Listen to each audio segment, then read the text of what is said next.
سے بھی زیادہ مجھے ملا ہے ایک ان کے تختہ جو ہے، منزل راہ رواں دور بھی دشوار بھی ہے، کوئی اس قافلے میں قافلہ سالار بھی ہے، بڑھ کے خیبر سے ہے یہ مارکہ دین و وطن۔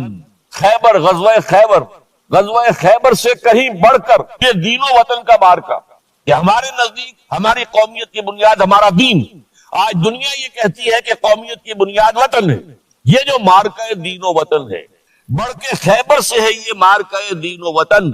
اس زمانے میں کوئی حیدر کرار بھی ہے تو واقعہ یہ ہے کہ علامہ اقبال نے اس سلسلے میں وہ رول بھی پلے کیا کہ جو حضرت مجدد الفسانی رحمت اللہ علیہ نے دین اکبری کا قلع کما کرنے میں ادا کیا تھا، اور اس میں کوئی شک نہیں ہے۔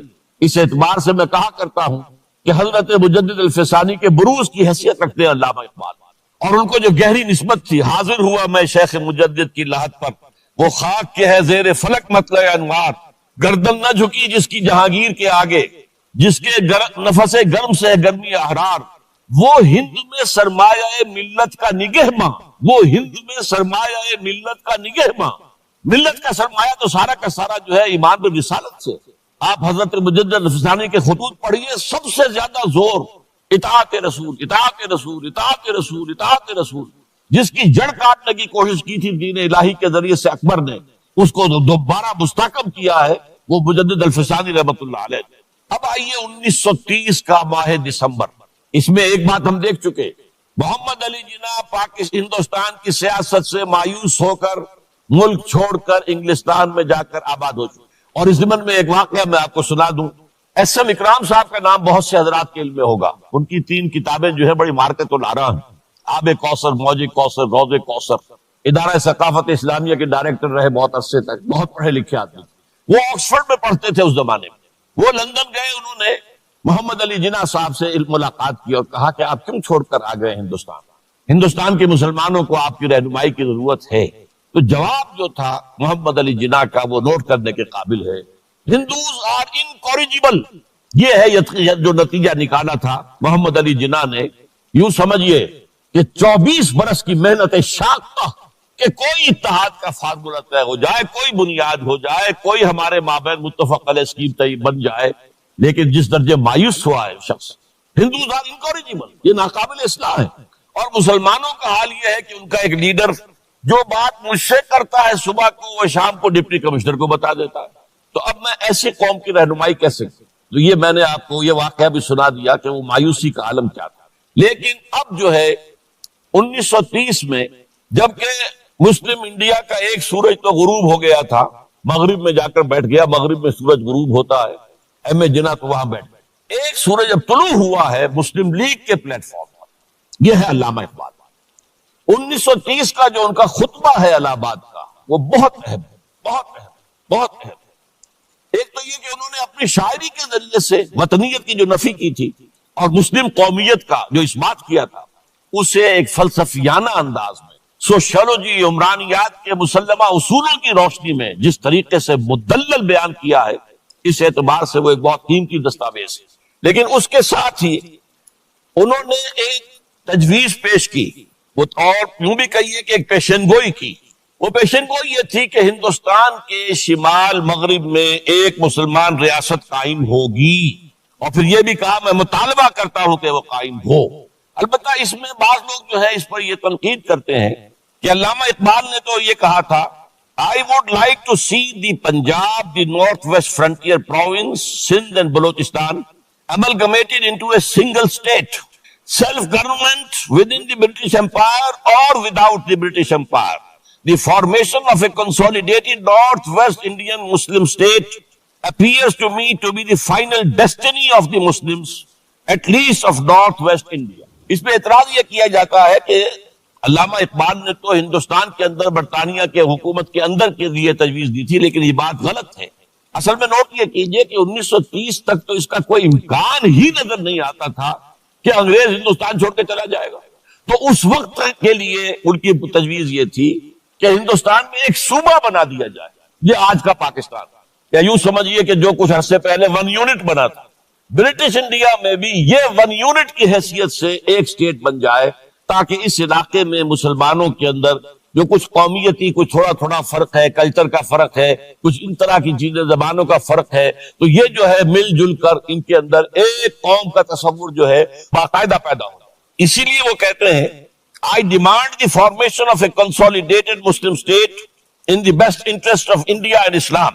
اب اس میں وہ بات یہ کہتے ہیں کہ for Islam it will be an opportunity to rid itself of the stamp that Arabian imperialism was forced to give it, to mobilize its laws, its education, its culture, and to bring them into closer contact with its own original spirit and with the spirit of the modern time. وہ کہتے ہیں کہ اگر ایسا ہو گیا، ایک تو یہ کہ ڈیسٹنی ہے، ہوگا رہے گا، شمال مغربی ہند کے اندر ایک مسلمان ریاست قائم ہو کر رہے گی. اب یہ پروفیسی بھی تھی، پیشن گوئی، اور یہ بھی کہ میں مطالبہ کرتا ہوں، ایک تجویز بھی تھی. لیکن اس کا جو اصل عنصر ہے، جو میرے نزدیک جو انقلابی حصہ ہے، جہاں تک ہندوستان کی جو تقسیم کا معاملہ ہے، یہ اور بھی بہت سے لوگوں کی طرف سے یہ باتیں آتی رہی تھی. میرے پاس یہاں پہ 14 نام لکھے ہوئے ہیں جنہوں نے ہندوستان کی تقسیم کا تذکرہ کیا.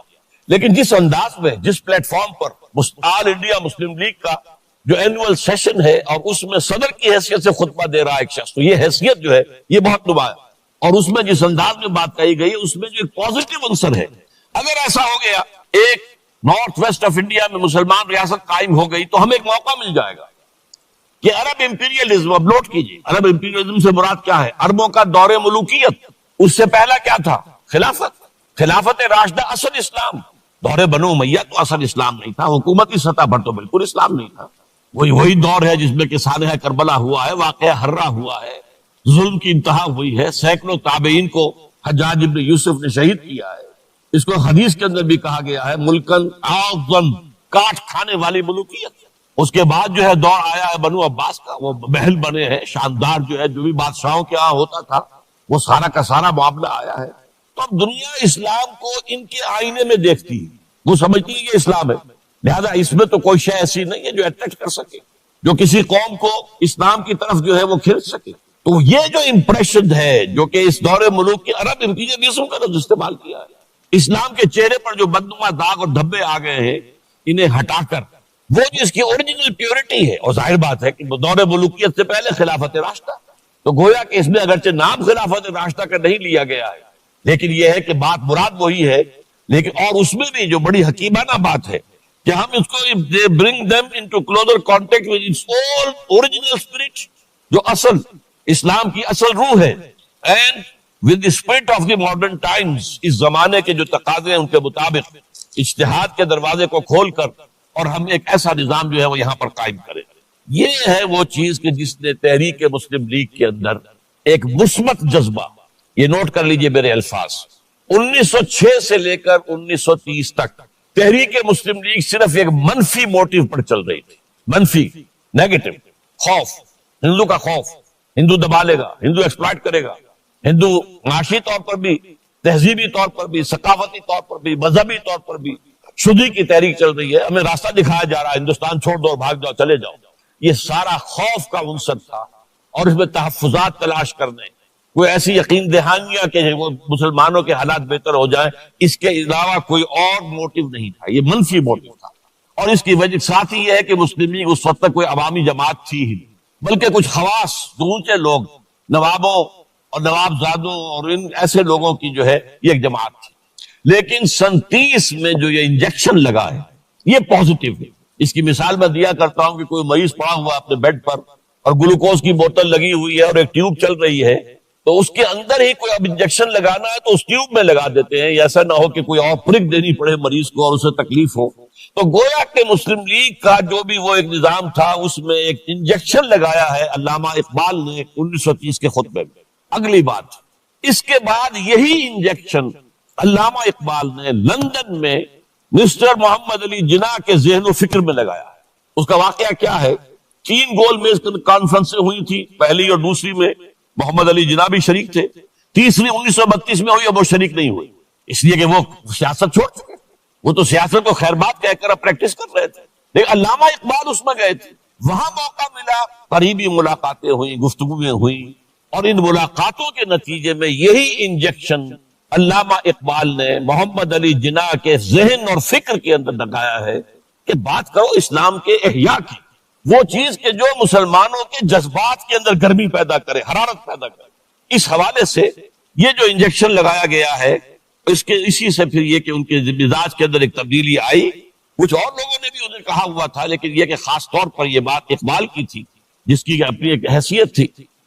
بہرحال 1934 میں ایم اے جناح واپس آ گئے، پھر انہیں مسلم لیگ کا تا حیات صدر بنا دیا گیا، پھر انہوں نے مسلم لیگ کو سنبھالا ذرا، لیکن 1936 کے الیکشن جو آئے یہاں پر، اس میں کانگریس پوری اوور ویلمنگ میجورٹی سے جیت گئی۔ ابھی محمد علی جناح کو موقع ملا ہی نہیں تھا کہ ابھی مسلم لیگ کو سنبھال سکتے، اور ان جو وزارتیں بنی تھی اس دور میں کانگریس کی، انہوں نے جو سلوک مسلمانوں کے ساتھ کیا، جو مظالم ڈھائے، جو انہیں دبایا اور ان کے حقوق کو پامال کیا، اس سے وہ نیگیٹو جو ایک موٹیو تھا وہ بھی اور قوی ہو گیا۔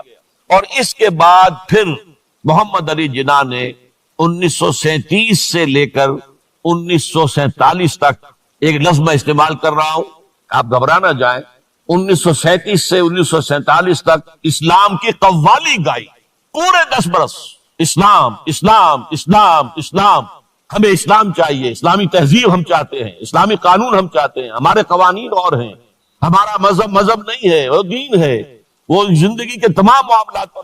یہ جو ہے میں قوالی اس لیے کہہ رہا ہوں کہ قوالی میں تکرار ہوتی ہے، جس تکرار کے ساتھ یہ اب اس موقع پر آ کر محمد علی جناح قائد اعظم بن گئے۔ مسلمانوں کے دلوں کی بات، اقبال نے جو ولولہ پیدا کر دیا تھا، ایک ولولہ تازہ دیا میں نے دلوں کو، لاہور سے تا خاک بخارا اور سمرقند، وہ جو ولولہ تھا، جو غلغلہ تھا، اب محمد علی جناح کی زبان سے جب وہ بات آئی ہے تو یہ مسلمانوں کے دل کی آواز تھی، ان کی روح کی پکار تھی۔ لہذا اب مسلم لیگ ایک عوامی جماعت بنی اور محمد علی جناح اب قائد اعظم قرار پائے۔ اب اس معاملے میں چاہتا ہوں ذرا، کیونکہ یہ بات نئی سی ہوگی، میرے اس تجزیے کے روح سے نظریہ پاکستان اسلام اور اسلام کا احیاء خلافت راشدہ کے مفہوم، اور اس کا خالق اقبال ہے، اس میں کوئی شک نہیں، قائد اعظم تک بھی یہ بات پہنچانے والا اقبال، اور پھر اسی پر قائد اعظم نے عمل کیا ہے۔ تو اس چیز کو بہت سے لوگ جو ہیں آسانی کے ساتھ تسلیم نہیں کریں گے، لیکن میں یہ چاہتا ہوں کہ خود قائد اعظم نے علامہ اقبال کے بارے میں جو کچھ کہا ہے، اس کی 2 کوٹیشنز آپ کے سامنے رکھنا۔ کلکتہ 21 اپریل 1938 کو علامہ اقبال کا انتقال ہوا۔ اس وقت کلکتہ میں ایک بہت بڑا جلسہ ہو رہا تھا فلسطین کے مسئلے پر غور کرنے کے لیے، قائد اعظم اس کے چیف مقرر تھے۔ اب یہ خبر پڑھیے، A mammoth public meeting of the Muslims of Calcutta was held on the football ground on 21st April to consider the Palestine problem, but it was converted into a condolence meeting to mourn the death of Allama Iqbal. Mr. M. Jinnah said that the sorrowful news of the death of Dr. Sir Muhammad Iqbal had plunged the world of Islam in gloom and mourning. Sir Muhammad Iqbal was undoubtedly one of the greatest poets, philosophers, and seers of humanity of all times. Note kijiye, one of the greatest poets, philosophers, and seers, جن کو کہ مستقبل کو دیکھنے کی صلاحیت ہوتی ہے، جن کی نگاہ گاہ میری نگاہ تیز چیر گئی دل وجود، جس کے بنا پر آب روان کبیر تیرے کنارے کوئی دیکھ رہا ہے کسی اور زمانے کے خواب۔ یہ علامہ اقبال نے جو کچھ دیکھا تھا اسلام کے مستقبل کے بارے میں۔ He took a prominent part in the politics of country.